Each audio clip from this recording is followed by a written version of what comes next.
In this Premiere Pro tutorial, I want to share a simple way to create a fake camera movement effect that follows the object's movement manually. Here I have an example video that I downloaded from TikTok.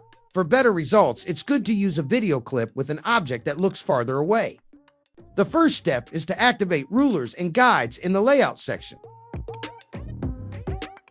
Once both are active, lines will appear in the preview section.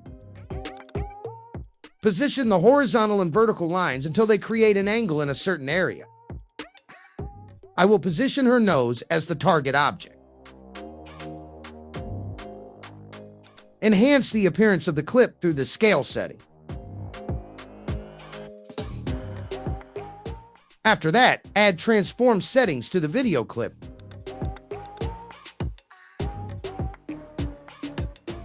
Then set the anchor point until the nose position is right at the intersection of two lines.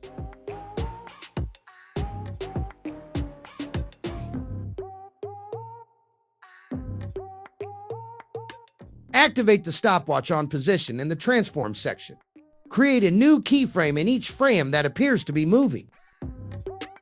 Do the same until the end of the video clip.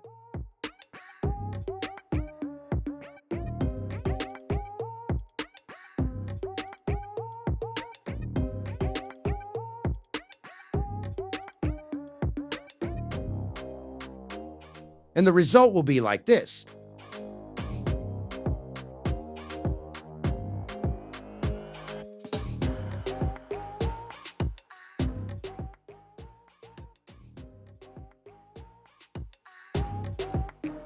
Thank you for watching, and see you in another tutorial.